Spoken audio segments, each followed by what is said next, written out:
Alright, Willy Wonka's True Plan. This is part 1 of like a part 3 series, I think. So, here we go. I don't even want to know what he's gonna say in this shit, but here we go.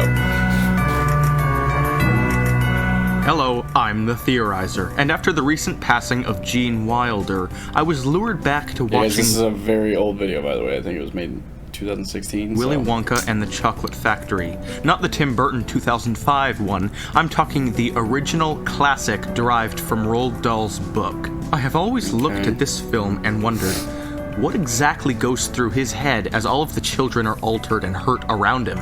I sort of diagnosed him with bipolar, but I now see that I needed more attributes for an accurate diagnosis. And while this theory still remains as one of the robot-voiced, suddenly popular analyses of my channel, there's clearly more to this mystical misfit, his plan. What exactly is it? And by that, I mean the parts we aren't told. And I'm not going to accept the theory that the children are made into chocolate. That's a bit ridiculous even for me. What I will do, though, is summarize his plans into a huge list to organize what this madman has on his agenda. But first, we need to address a very interesting point. Granted, many people have noticed this point over the years, and you've probably heard of it yourself. After Augustus Gloop is taken by the pipe, the boat has just barely enough seats for the people left. No room for Augustus and his mother. Same goes for the Wonka Wash, barely enough seats for the 5 people left. Elevator? Definitely no space for all 11 people. So did Willy Wonka actually know that the kids were going to disappear?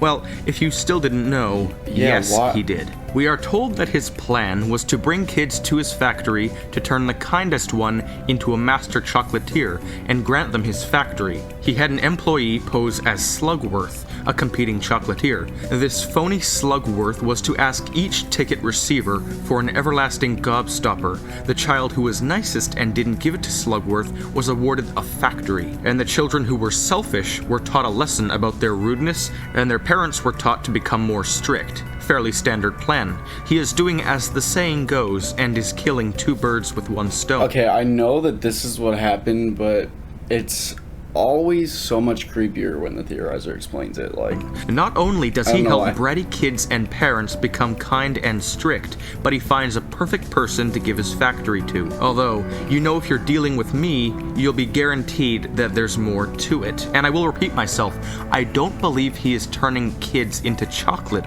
like other people have said. He just isn't that kind of person. He even admits that they'll be alright, and he wouldn't have taught them all a lesson just to kill them. But I have a different idea. A more intricate and possibly even creepy idea. Let's figure out his whole plan. Let's start with the Slugworth imposter. What exactly is his purpose? Well, that's obvious. It was stated that he was there to test each kid's loyalty to Wonka, their generosity, willpower, and kindness, all that sweet stuff. But what I'm asking is, what's his real purpose? What else does he do?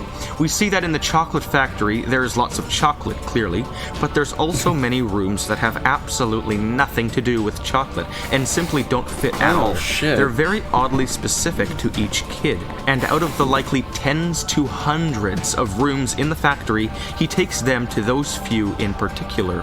It's clear he knows what will occur. He takes Augustus to a room entirely composed of edible sweets, takes Violet to a room where he's developing amazing gum, takes Veruca to an irresistible room where she'll want it all, and takes Mike to a room that has entirely to do with televisions. How inexplicably bizarre. This is crazy. How does Wonka know what each kid wants? Sure, you could argue that he looked at them all when they entered and took them to rooms specific to their stereotype, but it's far too strange to have rooms like those in the first place. He allows them to roam free, all by themselves, but it's clear that he knows what will happen. So how does he know what each kid wants before they even get there? Well, what we need to assume next makes everything slightly chilling. Here's my theory. You might find this obvious, or perhaps it will blow your mind, maybe it'll keep you neutral, I don't know. But I'm fairly certain that Willy Wonka was spying on these kids. Hear me out. We'll call this man Mr. Wilkinson, as that is his real name. Wilkinson suddenly appears right after each kid wins. He is doing something nearby right before he approaches them. He was eating at the same restaurant as Augustus Gloop right as he found the golden ticket. So he brings in a box of candy stalking him, bars to the Salted Peanuts factory, which ultimately leads to Veruca's victory. Hey, see what I did there? Salted? Okay, I apologize for my horrible contribution to society. Is he saying that they're like, ooh, hello, but... Is he saying that they're like stalking and like picking who they want to win? That would make sense. But what is more is that he casually washes a car behind Violet Beauregard right after she wins, and he is standing right near Mike TV, posing as a reporter as Mike wins. He was there to assure these brats victories. He spies on the most bratty of brats, approved by Wonka, and gives them tickets. Probability itself makes the whole thing improbable. 4 rude kids, all similar. This is out of the world's billions of people, so all of the winners being kids lowers chances greatly. The fact that they are all this rude and cruel also lowers the chances of the tickets actually being random. The world thought that all of this was random and that they could have won, but in reality, they had no chance. It was rigged. I mean, look at this man. He created a probability machine that would tell him the exact location of the tickets, but it didn't tell him the truth. What a peculiar thing to include, filmmakers. Now to Charlie, where things get difficult. How does Charlie receive a winning bar? Charlie finds a coin in a drain and buys a chocolate bar with it. He's about to leave, but then decides to go back and purchase another. This second purchase is the chocolate bar containing the golden ticket. How was it assured that Charlie received a ticket here? Wilkinson. We see him one scene later, indicating that, like the rest, he was recently there. He monitored the winning chocolate bar, assuring Charlie's victory. Also, notice how the Candyman talks about hiding tickets, and then immediately goes to grab a chocolate bar of his own choice. And being a Candyman, he'd have direct affiliation with the factory down the street, or in the least, Slugworth. And the way that this shit is like a child fucking trafficking, like, what? Shot lingers on the Candyman after Charlie leaves, showing him continue to look at him.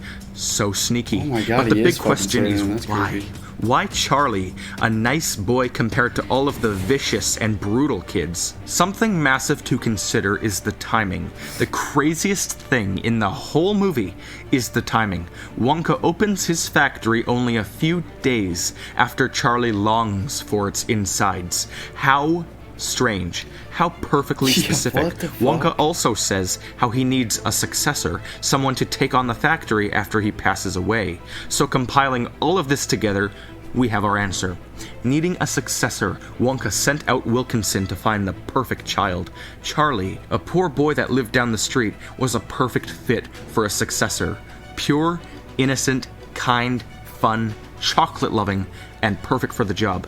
So to keep suspicion down regarding a single boy, Wonka continues to invite 4 more kids into the factory in hopes that Charlie would pass his tests and the rest would flounder. Yep. Wilkinson finds 4 of the most bratty kids in the world, 4 kids that could any day lose to Charlie in a contest of kindness, loyalty, and most importantly, selflessness. Damn. Wonka creates objects and rooms specific to each of the 4 brats to further ensure that they will indeed fall for the traps.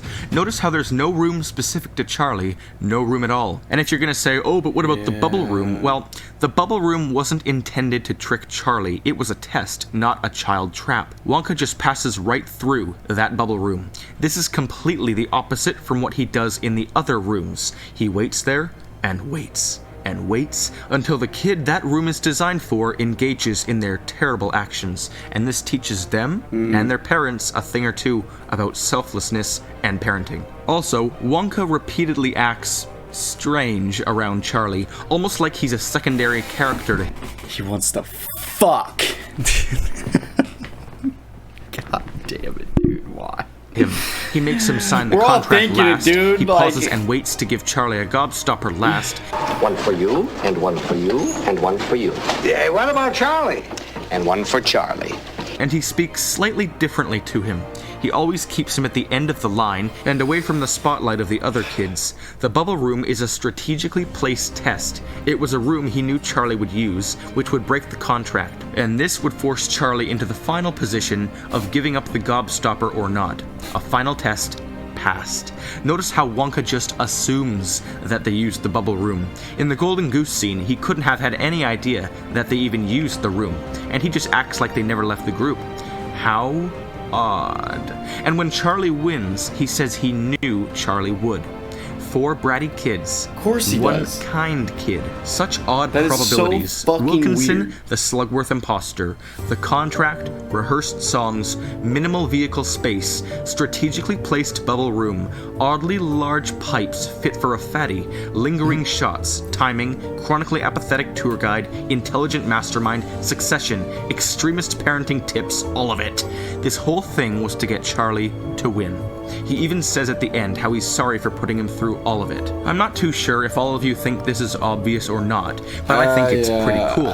I'm doing this to hopefully put an end to many questions people still have. I suppose this video was just more or less to display as much evidence as I could to show why this almost certainly is the case, and I hope you at least a little bit enjoyed this in-depth analysis of logic, shots, and timing.